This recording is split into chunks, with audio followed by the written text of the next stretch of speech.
Welcome to Biohacking with Brittany. Thank you for tuning into this week's episode.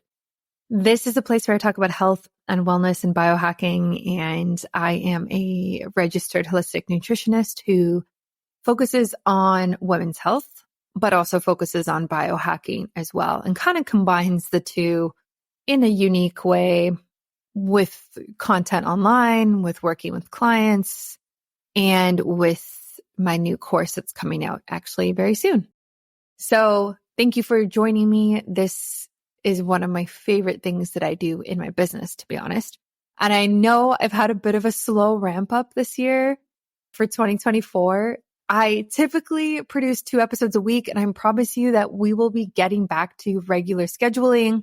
Things have just been a little chaotic in my personal life. And so I have been dialing it back a little bit because I've had to, but I will ramp up back to 2 episodes a week. For anyone out there who wants to start a podcast, maybe send me a message on Instagram and I will be brutally honest with you about how much work it is. I think it's the average podcast produces 7 episodes before quitting. 7. I think I'm on 230 by now, maybe, because I think there's this idea of, oh, this is going to be so easy. I just get to record myself, or I get to interview people, or I can do quick episodes that are like 15 minutes and it'll be so easy. And then I'm just going to put it on the platforms and it's going to help my business. And then people realize how much production goes into it and how much preparation and the hours behind one single episode that goes out, and then they quit. Like majority of podcasts don't make it. And arguably it's probably like that with every single content platform. But I would also say that there is a very high turnover for podcasts in my experience.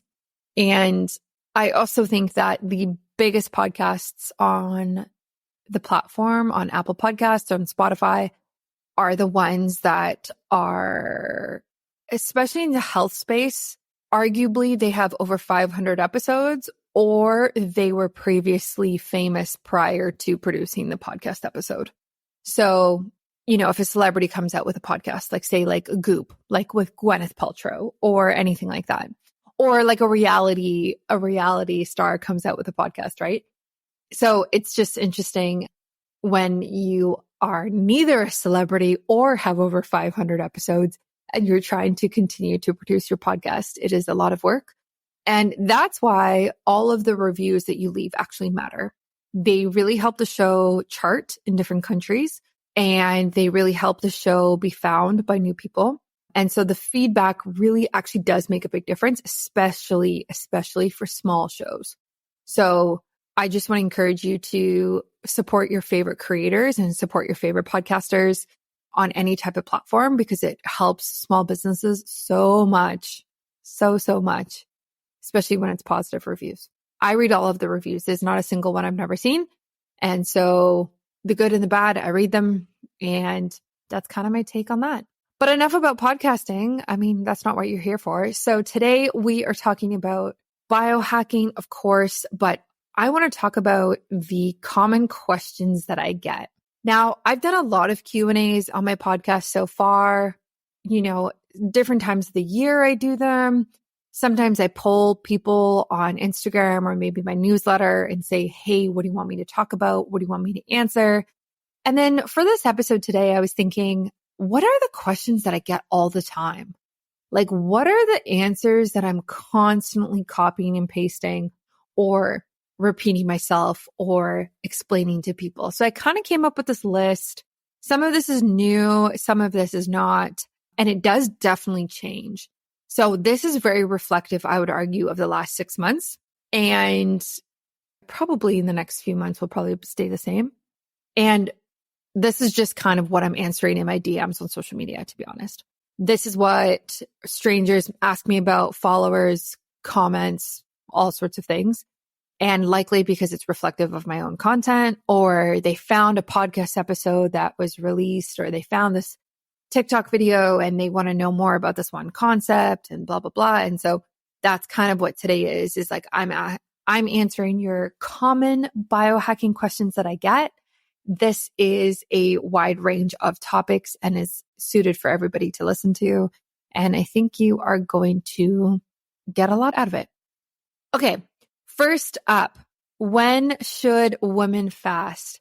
This is such a hot topic. I think that probably about 5 years ago, I think the idea of intermittent fasting was becoming very popular. That is when I first started intermittent fasting, and I did the very basic traditional 16-8 model where I would eat for 8 hours of the day and then the other 16 hours I would not eat.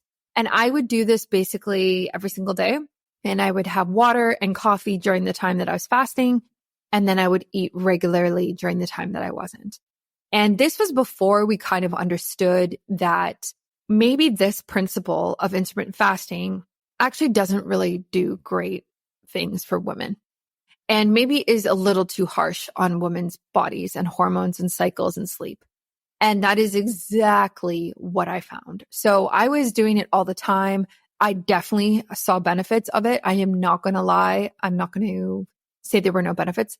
For example, it was very easy for me to stay the same size and stay more in shape, I guess, or I don't know how you want to word it, more toned. I don't know, like lower fat percentage maybe. And it was very easy to control that with a controlled eating window for sure.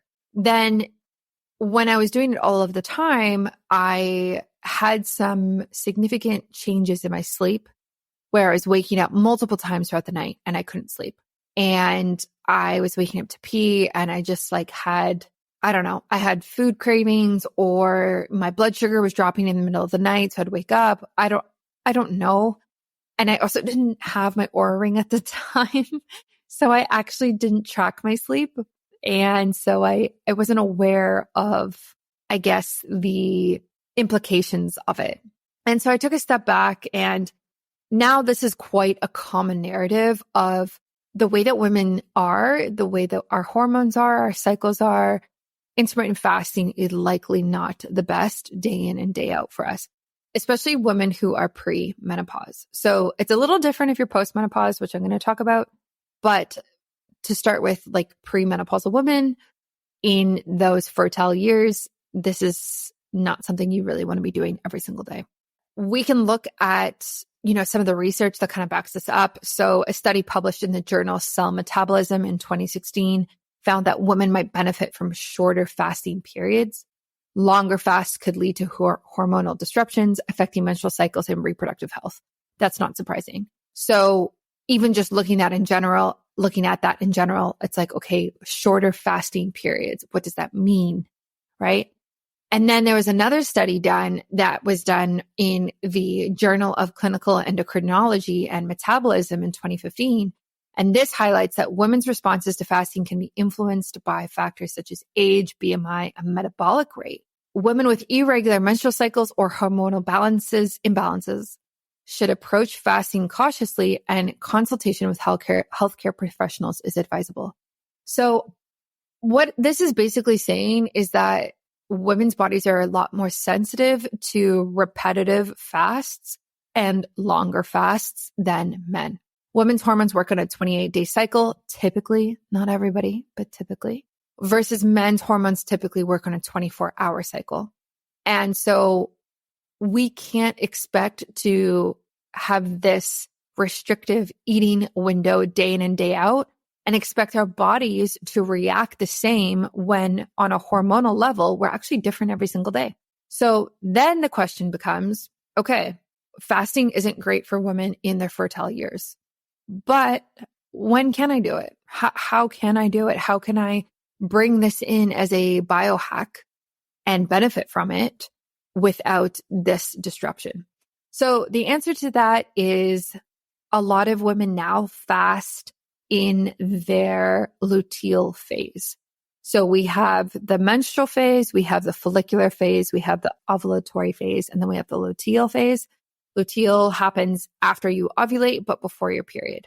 This is a time when I personally would fast, and I think that this is the more appropriate time for a lot of people or a lot of women to fast because you have already ovulated. especially for women who have irregular menstrual cycles due to irregular ovulation. I would be very cautious, and I would be very cautious about fasting prior to ovulating for that reason. So that's why for me personally, I fast more post ovulation than I do pre ovulation. However, there is some research and some people out there who say the opposite. And they say that you should fast during the follicular phase, which is after your period and before you ovulate, because you have a higher ability to handle the stress that it causes on your body. So there's people who say both. And my personal belief is that it should be based off of your menstrual cycle and your hormones. Again, if you're someone who is like me, who might have PCOS and irregular menstrual cycles, I would suggest fasting after you ovulate. If you're somebody who has very regular menstrual cycles and it's not an issue with ovulation for you, then I think before ovulation, because your body can handle it better, is likely what you can try. Now, even if you pick one of these phases, I think you should trial and error it, as in write down how you feel, write down how your body reacts to it. How do you mentally, physically react to it? You can track your weight. You can track your energy levels, your sleep, everything like that. Like do that type of thing so that you understand how these decisions are actually impacting you, and then make more decisions post that. That is the point of personalized healthcare and personalized medicine in general. And that is where we're moving more towards in society in general, in my opinion. So rather than saying, hey, all women, you should fast during this part of the menstrual cycle, it's like, no, you could do A or you could do B, but let's actually see how you react to it. And then let's make adjustments based off of you personally. And that is like the ultimate suggestion here. Now, if you are postmenopausal, you actually can get away with fasting basically every single day. This hormonal cascade that you might have for 28 to 30 days when you are in your fertile years, you don't have after menopause, which means that a lot of the biohacks that might cause more stress on the body, you can actually handle because you don't have to worry about this hormonal disruption.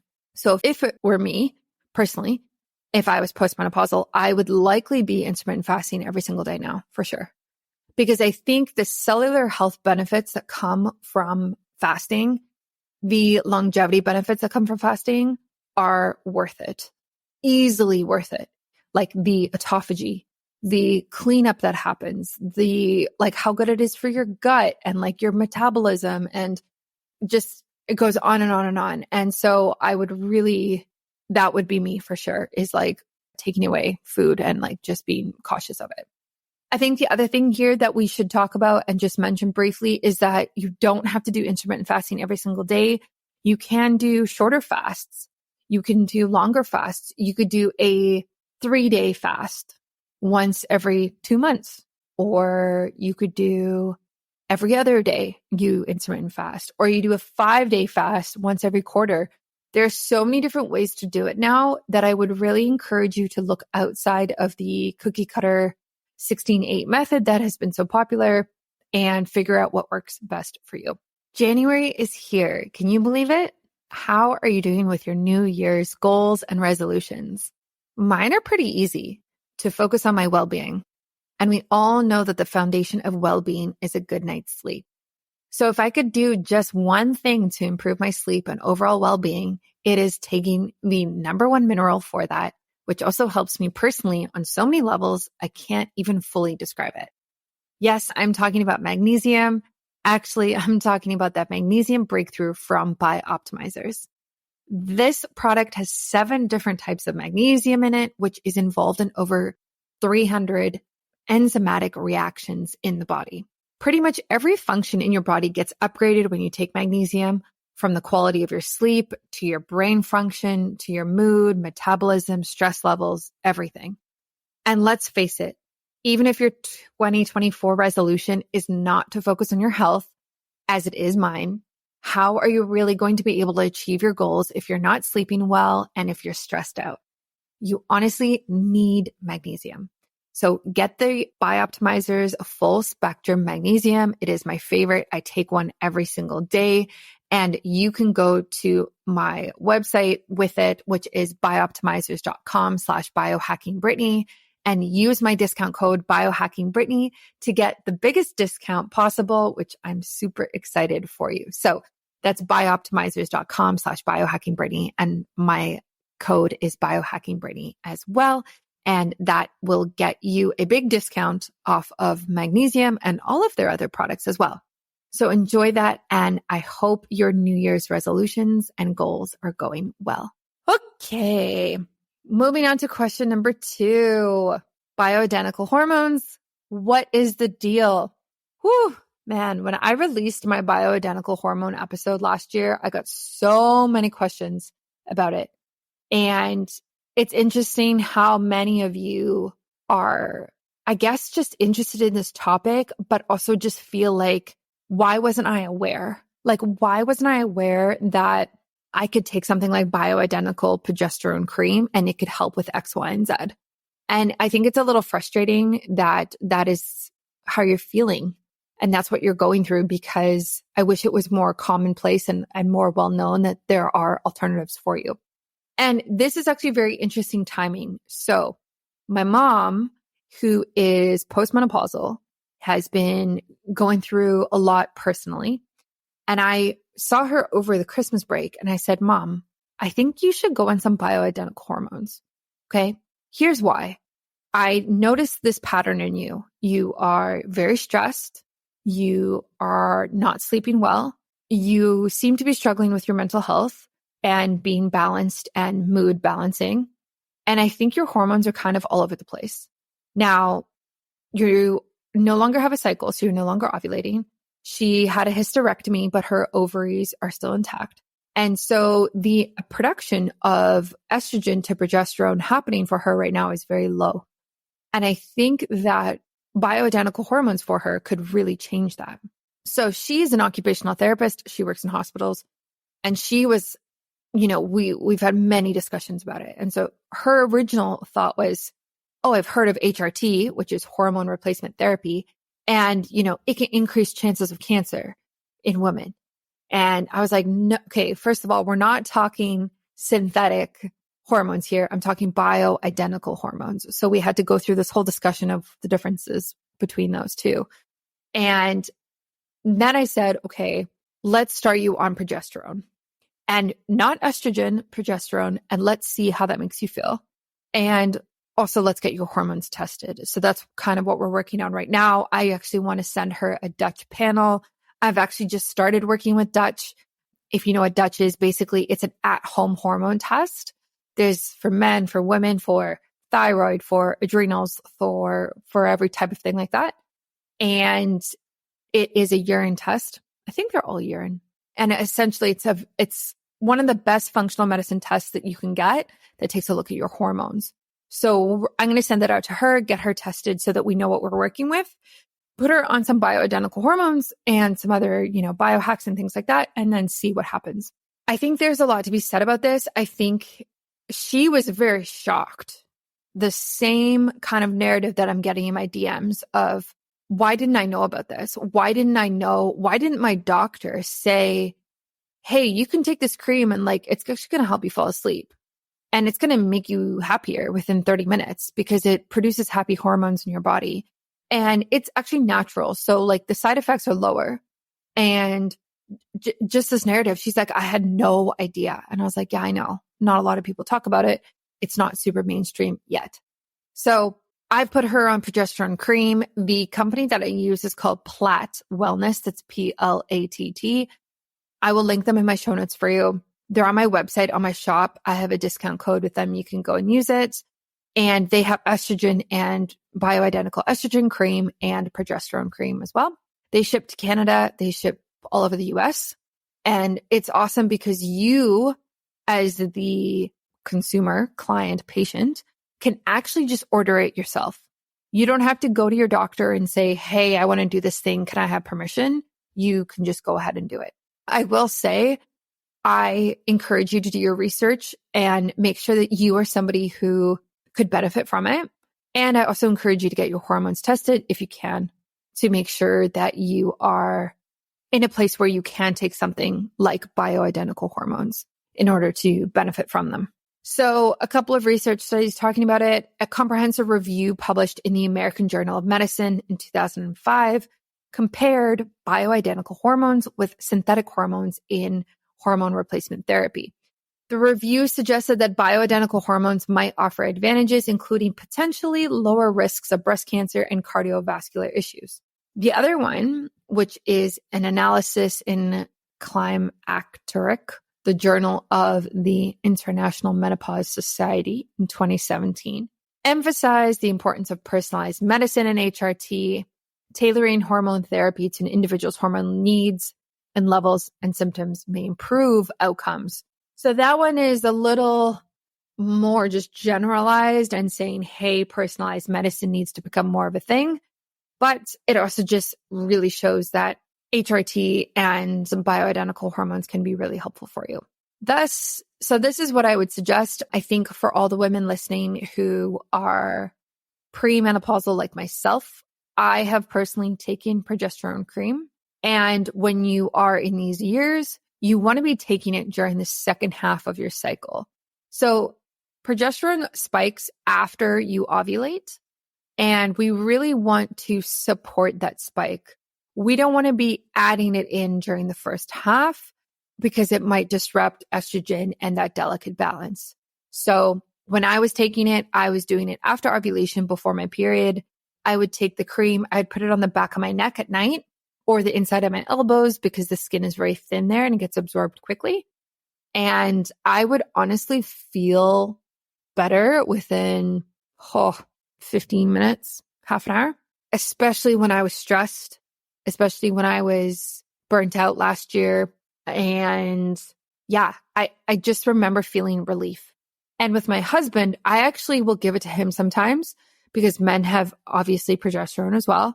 And when I notice that he is wired and there's too much cortisol going on, especially at night, I will rub some on the back of his neck and he feels better within half an hour as well.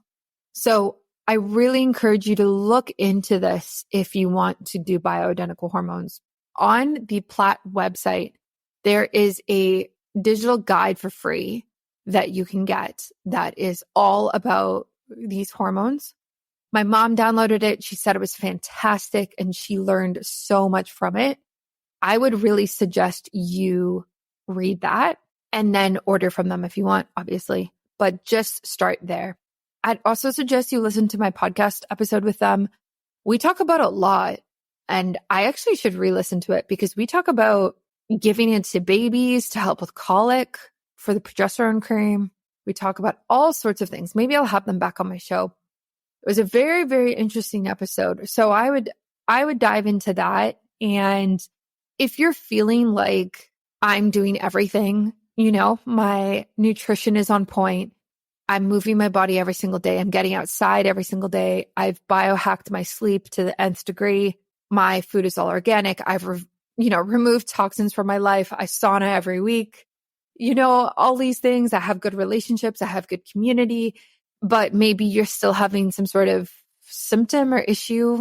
Could be anything, could be moodiness, could be skin, could be, hormones play a role in so much, could be weight, like stubborn weight loss or stubborn weight gain that you can't get rid of, that type of thing. This could be potentially the next thing that you look at that could really help move the needle for you. And yeah, consult your doctor, go for it. I don't know what they'll say.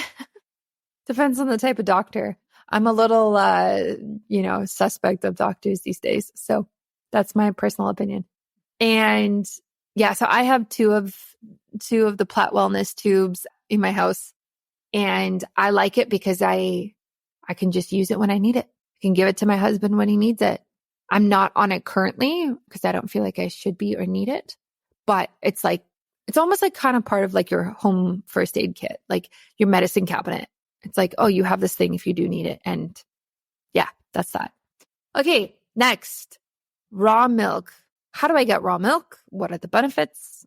Oh man, the amount of DMs I get about raw milk, so random. So the reason I say it's so random is because I produced content. I made these videos like it must have been 2 years ago, year and a half ago, maybe, when I was drinking raw milk, and I posted them on Instagram and TikTok. And they are, for whatever reason, they are trending on TikTok. People are finding them and messaging me on Instagram about how to find raw milk. And that is the interesting thing about TikTok versus Instagram. I was explaining this to a brand the other day, is that TikTok is a search platform, whereas Instagram is not. And that is how TikTok and YouTube are similar, and Instagram is not in the same realm as YouTube. People will search on TikTok, raw milk Canada, or hormone replacement therapy, menopause, whatever it is. You don't really do that on Instagram. On Instagram, you kind of search brands, you search people, public figures, that type of thing, places maybe, but you don't search a question or a topic as much. And so what's interesting about that is that it helps content live longer. So I produced these videos 18 months ago, let's say, I don't even know, could be 2 years ago, something like that. And they're just about me drinking raw milk, and they are popular now. Whereas Instagram, you never, ever see that, ever. There's no way a video you posted 18 months ago is suddenly going to get a bunch of views and comments on Instagram today. That it's not how it works. So that's kind of why I've actually shifted my business more to TikTok in general, is like the platform is just more robust and content lives longer. It's easier to post. It's more authentic, bunch of reasons. Anyway, so that's why this surgence of this question has come up in the last 6 months, is people are finding those videos. I currently do not drink raw milk. I went through a phase of drinking it, and I don't right now. Doesn't mean I don't agree with it, but I don't.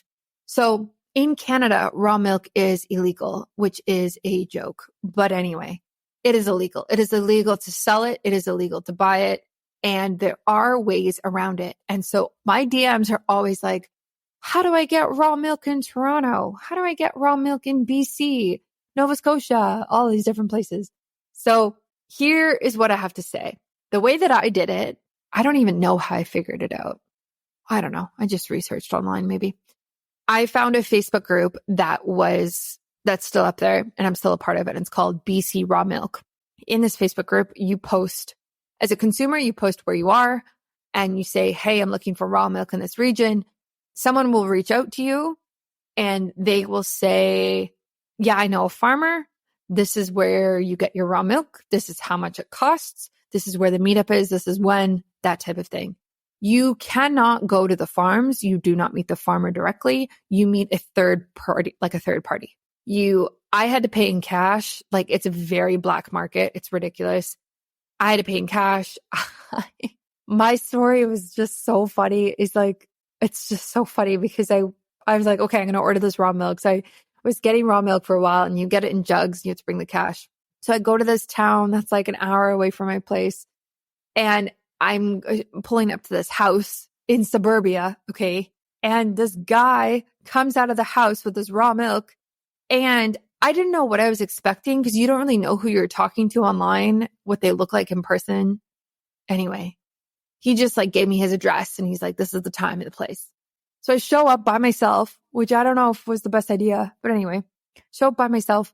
This guy walks out of the house with 2 jugs of raw milk, and he's jacked. He's also like probably 50, 60 years old, and he's Russian. So there's this massive, jacked, older Russian dude walking out of this house in suburbia towards me with 2 massive jugs of raw milk in his hands. And I'm like, hi, like, I'm here to buy the raw milk. And obviously he has this Russian accent, which I cannot do.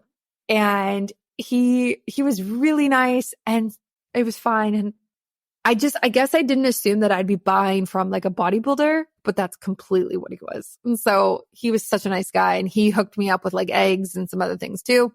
But that's kind of my situation when I was getting it, was through this party. So for everyone who's listening who raw milk is illegal where you are, it's illegal across all of Canada. it is potentially, I know there's some states as well that it's illegal in. You can do it through Facebook, but you just have to be kind of careful. So you have to get vetted before you get accepted into these Facebook groups. Then you have to meet a third person, like a third party. You never meet the farmer. There's kind of like just red tape everywhere. So just be careful. Other places that you can get it is pet stores. They will sell raw goat milk, raw buffalo milk, and that might be it. I've seen both of those in BC for sure. So you can do something like that. And that is, that's my suggestion on how to get it. So benefits wise, it has a lot of nutrients. It's not heated. It's not pasteurized. It's not a processed food. It has a ton of beneficial bacteria. It has every enzyme you need to be able to digest it, right? So it is a whole food. I actually have a guide. I have a freebie somewhere on my website about raw milk, which you can grab if you want, or send me a message and I'll send it to you and it explains the benefits. But that is very much what the raw milk situation is all about. I would suggest it if you're interested in it for sure. You want to do grass-fed, grass-finished, organic if you can, as clean as you can, and watch your symptoms. So watch your digestion, watch your immune system, watch your skin if you have any reactions, things like that. Be cautious with it. It's a raw food. And yeah, that's basically it. One of the most important biohacks for me is grounding, taking off my shoes and connecting with the earth. There's lots of benefits to grounding, but a big one is how re-energizing it is. However, it's not always practical because we honestly just can't be barefoot all the time. That's the exact problem that Baha has solved with their game-changing grounding shoes. Life's hectic and going barefoot isn't always in the cards. By combining high-performance running shoes with grounding technology, they allow you to be grounded when you're on the move when going barefoot isn't possible. They are all about exercise cubed. It's not just about working out. It's about blending exercise, the great outdoors, and grounding. Your holistic well-being all in one pair of stylish kicks. They're not just another shoe brand. They're the first to fuse grounding tech with high-performance shoes, and you can feel the difference as you kiss goodbye to fatigue and stress. I know I definitely do. They currently have 2 different models, a traditional cushion style, which I love, and a more minimal barefoot style with a thin sole and wider foot designed for the ultimate natural feel. You can keep it real with their simple, cool, and versatile designs if you're hitting the gym, grabbing coffee, doing errands, or going out for your daily walk. If you want to get these, you want to get the same shoes that I have, I really recommend you do. And if you're ready to be more grounded and healthier, you can head over to bahe.co and use my discount code biohackingbrittany to save 10%. I really recommend these, and I think they are the ultimate companion for every biohacker out there. Next, question number 4. Prepping. How do I prep my body for conception, biohacking wise? Oh, this question. This is interesting. I talk about this a lot because I am producing a preconception biohacking course. Straight up. It comes out to everybody on the waitlist in February. And honestly, right now I'm kind of deciding what the discount's going to be. It's probably going to be a lot. Like, I think I might do like $75, $100 off. And the course is probably going to be like $300. Yeah. So it's really worth it to go on the wait list if you're listening. I don't think I've actually, announced any prices anywhere except for right now. So I would do that personally. Anyway, preconception, there's a lot that you can do. And that's why I created the course. I've talked a lot about this because I have experience.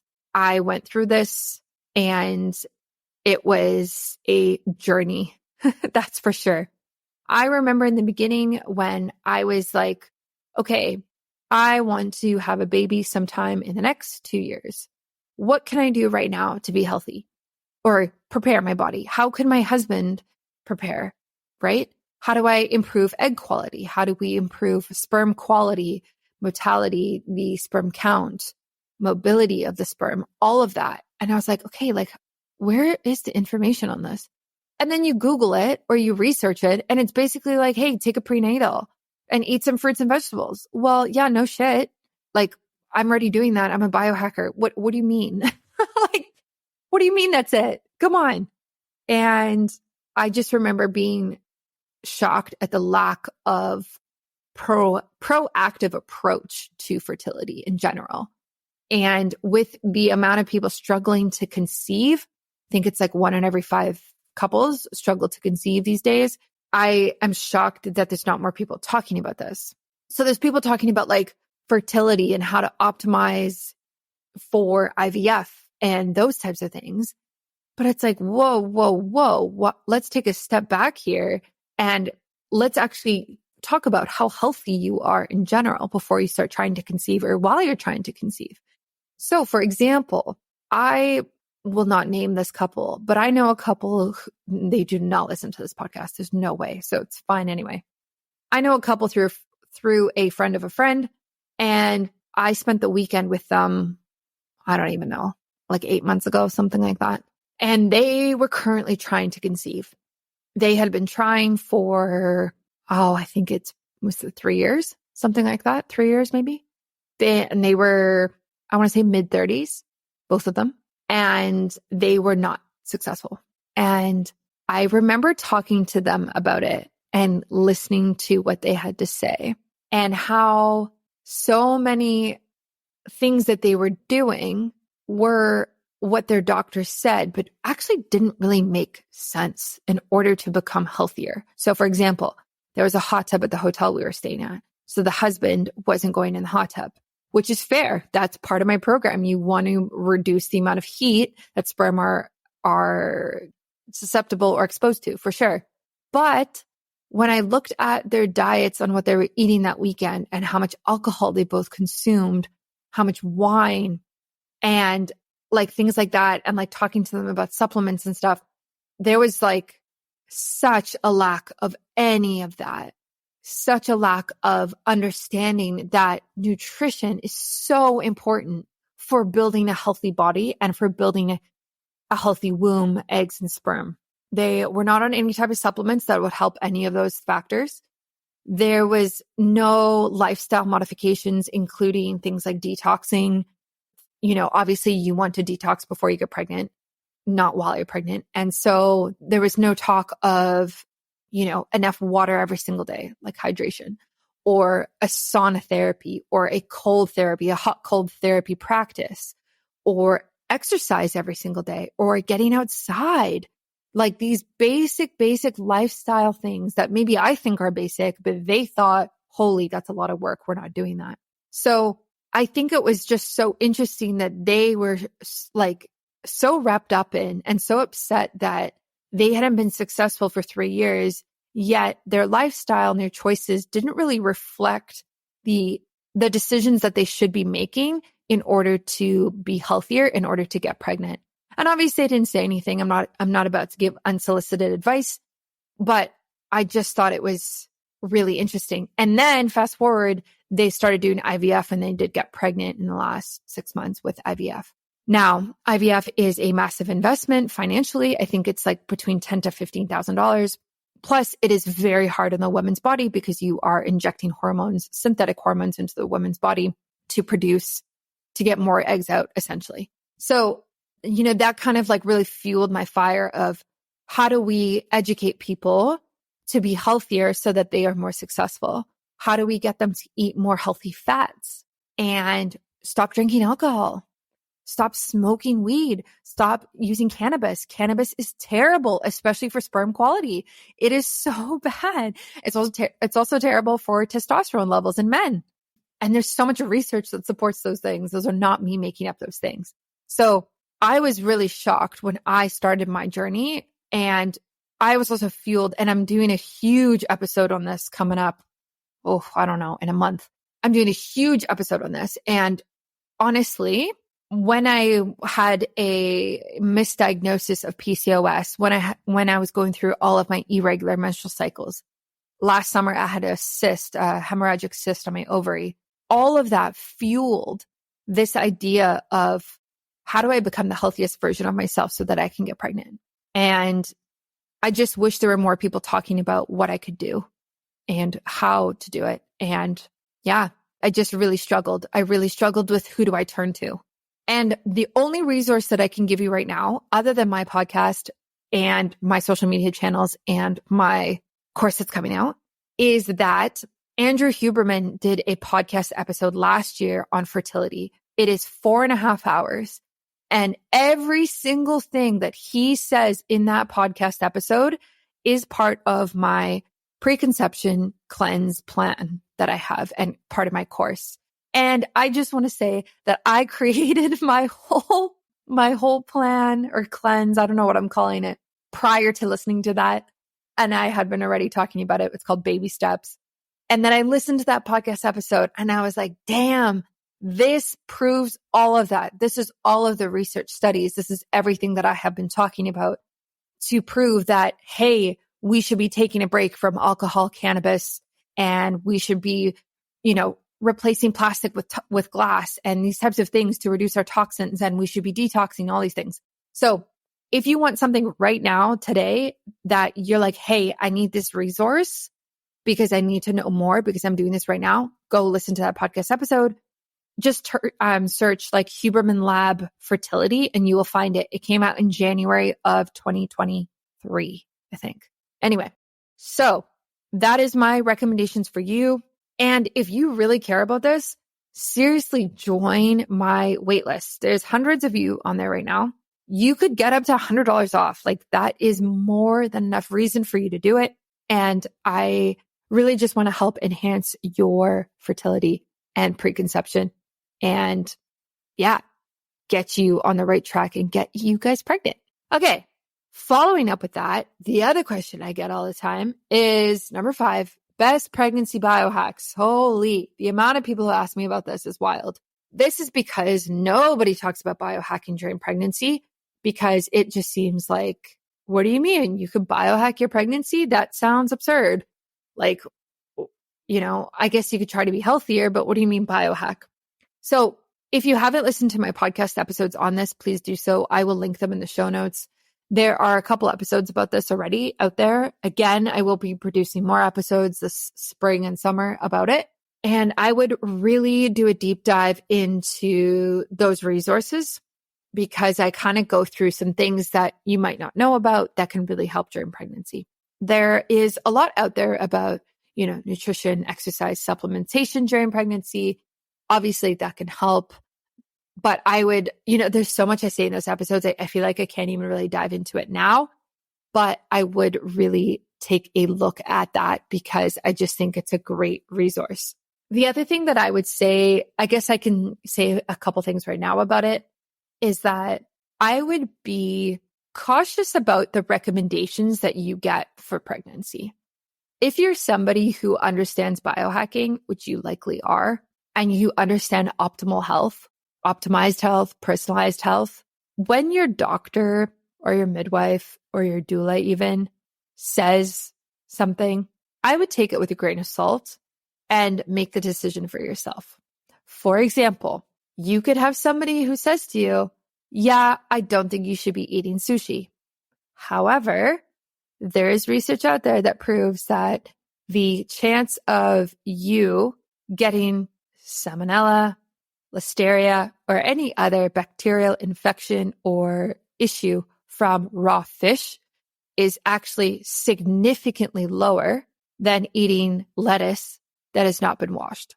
So stuff like that. Like there's this common thing of like, yeah, don't eat raw fish because you could get sick from it. But that's not necessarily 100% true. And raw fish actually has a ton of benefits in it. Like it has a ton of healthy fats, has a ton of DHA, which is really, really good for your baby. So that's my overall suggestion is really, really think about these suggestions that people are just kind of saying to you because we've, maybe people have been saying it for 30 years. And so that's kind of the narrative now. I would question that. I would definitely question that and do the research and make the decision for yourself. There are some things that I do think hold true. Like I personally don't think you should be drinking any alcohol when you're pregnant at all. I know there's a book out there. I forgot what it's called. It's like a satire take on what to expect when you're expecting. And it basically says like, yeah, you can have a bit of alcohol during your pregnancy. I don't think the risks are worth alcohol, and I personally would not. But again, you can make that decision and you can read that book. But I don't know how much that aligns with biohacking philosophies, that book. And yeah, so that would be my overall suggestion for that. I think that there's a lot you can do, but I would just be, cautious with it. A couple of other things that come to mind quickly that are likely mentioned in my previous episodes, is building mental resiliency. I don't know if I talked about this. I'll talk about it briefly. From what I've witnessed, pregnancy is no easy task for anybody. There might be women out there who have an easier pregnancy, who maybe have less symptoms, less pain, less discomfort. Sure. But in general, I would argue that pregnancy is hard. It's uncomfortable. It's difficult, but you can do it. And women have been doing it for millennia. And I think that mental resiliency should be talked about more. And I encourage you to think about how can you build mental resiliency so that when you go through birth and when you have your baby, you have a very strong mental health, a very healthy outlook, and there's more balance. Especially if you're somebody who is looking at doing a natural birth, unmedicated with as little interventions as possible. And maybe you're doing home birth, that type of thing. I would really, really think about this. Actually, even if you're getting an epidural, even if you're going into the hospital, because man, some of the stories of like the lack of respect to women in the hospitals when they're giving birth, and, you go in wanting your birth to happen one way and then it happens a completely other way. And maybe there wasn't consent to everything. And maybe, it makes me so angry when I think about it. Like maybe things just weren't appropriate that happened. Like those types of things. Like I think mental resiliency comes into play no matter what.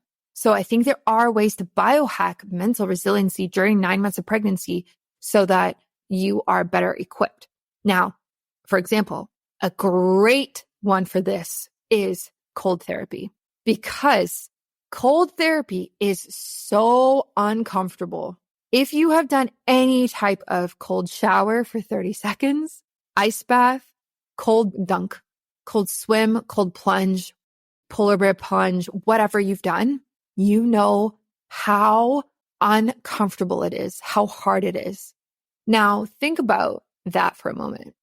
Think about what would happen if during your pregnancy, you were to do a cold shower every day for 30 seconds. Okay, maybe that's too much. Maybe let's say every other day for 30 seconds. Maybe you end your hot shower on cold, so your body's hot and the air's warm around you, but that's how you start. And what that does is during those 30 seconds, you actually you're faced with a hard time. And what are you going to think about? What are you actually going to think about? Are you going to think about, oh my gosh, can't wait for this to be over. I'm hyperventilating. My breath is so fast. This is so hard. How can I do this? Take the pain away, make the water hot right now. Or are you going to control your breath, be in the moment, know that this is a phase and it's not going to last, and you will get through this because you've done it before and you will get through it again, and you've done hard things before, so you can do this. And so that is what I would suggest that you work on. There's so much I can say about like lifestyle, exercise, nutrition, supplementation, but something like that of like, okay, here's my cold therapy practice during pregnancy. It's likely going to change between first, second, and third trimester. But by the time I get to birth, this level of being uncomfortable and pain is something I can actually tap into that I'm now kind of used to. It's more of I've been there more often. Do you know what I mean? I've been there more often. So think about stuff like that. Like think about how we can flip the script so that when the tough times come, you're actually experienced. I have a woman who, she follows me on Instagram and we've been talking for a long time, and she's pregnant right now. And she's doing this. She's prepping for a home birth. And she said, I do exactly that. I've been doing cold therapy dunks because I know that I need to build up my mental resiliency for this birth. I know that I want to be able to have it unmedicated, have it with no interventions, be in control, and have the ability to have the mindset to get through it because it's such a mind game, right? And so it's very interesting watching her go through it and talking to her about it. So that is what I would suggest. Listen to my other podcast episodes. Think about your mental health and your mental resiliency. Okay. Last but not least, we are going to talk about women's longevity. What are the best biohacks for women's longevity? Interesting. Okay. So I'm going to start with a couple of research studies. A comprehensive review in Aging Research Reviews from 2017 highlighted the impact of diet on women's longevity. It discussed the potential benefits of caloric restriction and intermittent fasting in promoting healthy aging. Another research study in Psychological Science from 2010 linked strong social connections to increased lifespan. Building and maintaining social relationships contribute to emotional well-being, reducing stress, and potentially extending life. All right. So let's start with the first one. We kind of talked about this already. Caloric restriction, intermittent fasting promotes healthy aging. I'm not surprised by this. I feel like I said, I've talked about it. We've talked about aging. We've talked about how do we optimize this time? How do we optimize intermittent fasting? And this makes a lot of sense. Again, remember to think about changing your fasting routine so it's reflective of you as a woman and not doing what all of the big male biohackers are doing because it's likely not a perfect fit for you. The other one I was a little surprised by.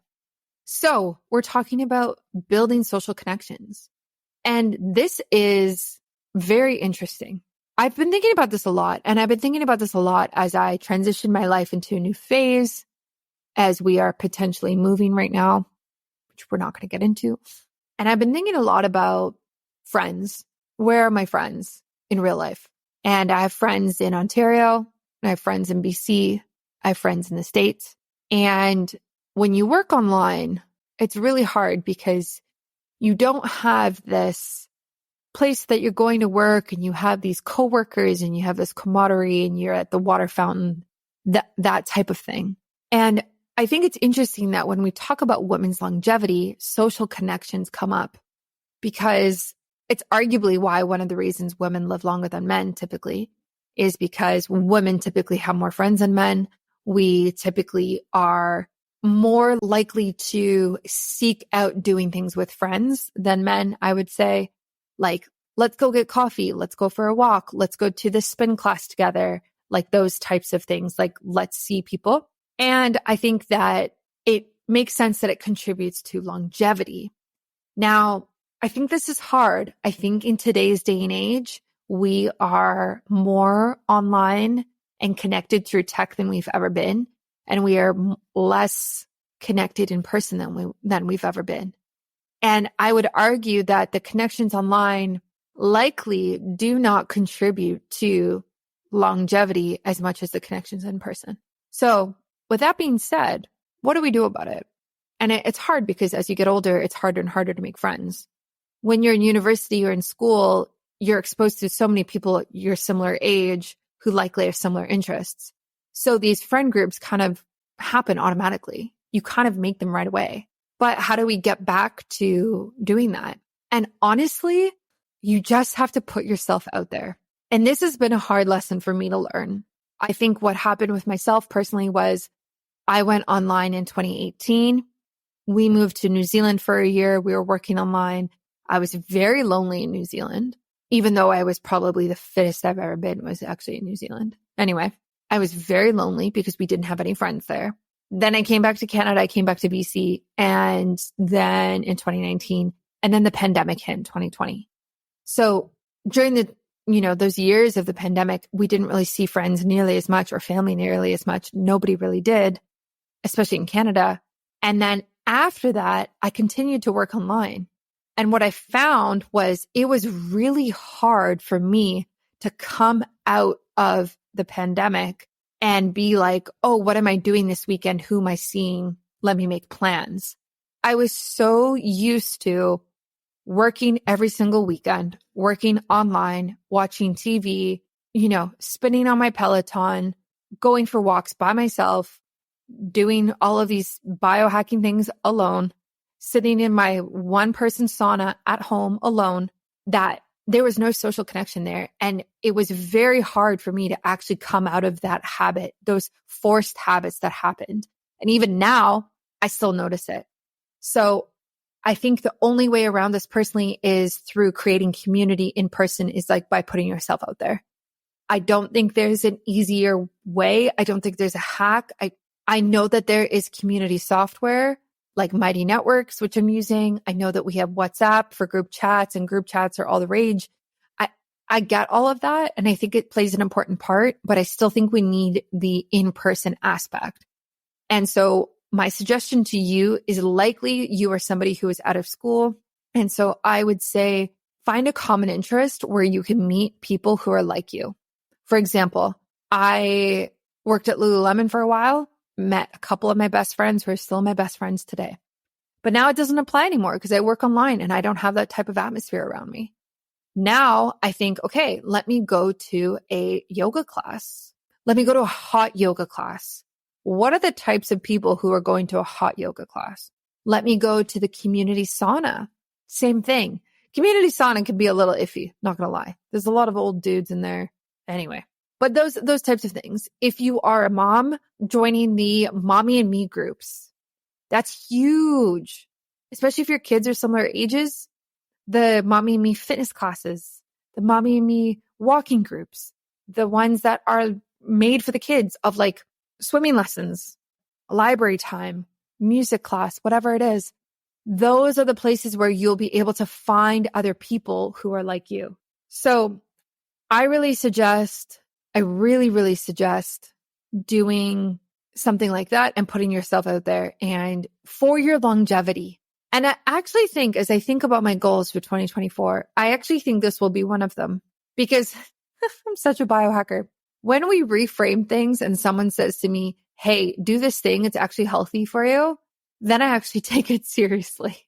Versus, oh yeah, like you should probably get out more so you get more friends and you have more social connection in real life. But then if you say, hey, you should go hang out with people so that it can improve your longevity and you're healthier long term and you have less stress and you have more community, it's going to make, it's great for your cellular health and your health span. Then I'm like, oh shit, okay, yeah, I'm actually going to do this. So this is my PSA to you. Go and do that for the sake of your health if you haven't already.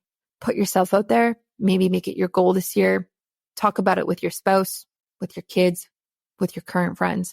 Or maybe you have, a good amount of friends. You just don't see them often enough. So maybe you need to put some effort in to see them and text them and make it a part of your life. There's actually this, I think I talked about this last year. There's this website. Oh, what's it called? It's called like Call a Friend, something like that. And anyway, it's essentially this website where you put in all your friends' names, all your contacts, and you set the cadence to when you want to be notified about reaching out to them. So I did this for a while, and I put 10 people in there, and I was like, okay, this person, I usually talk to her every 2 weeks. This person once a month, this person once every 2 months. And what they do is it's the software that just texts you and says, hey, have you reached out to Samantha lately? And then you reply yes or no. And if you say yes, the notification goes away and it comes back at the next cadence point. If you say no, it will say, okay, I'll remind you again in a couple of days. And then it makes you, it sounds bad, but it's kind of like a friend manager, but it makes you aware of how much you're in contact with these people, how much you're seeing them, so that you are actually putting in the effort and seeing them more often. So something like that I think is really smart, especially if you are a very busy person like a lot of us. Anyway, so those are my 6 questions I'm getting a lot these days. I hope they're helpful for you. I hope they provided insight and kind of like sparked a couple of thoughts or actions. Actions become our words, words become our thoughts, and thoughts become our reality. So what you think actually matters. So thank you for listening to this podcast episode. If you would like to leave a review, please do so. I read all of them and I take them very seriously because I'm a small business, small little woman-owned, woman-run business. And every little, 5-star really does make a difference. So thank you. And I will catch you next week for another episode. Thanks for listening to another episode of Biohacking with Brittany. If you're interested in finding the show notes or the sponsors for this episode, you can do so on my website, which is biohackingbrittany.com. Remember to follow me on Instagram where I'm most active. My handle is @biohackingbrittany. And if you're interested in working together and you want to email me directly, you can do that. My email is info@biohackingbrittany.com. And I look forward to hearing from you and having you tune in next week.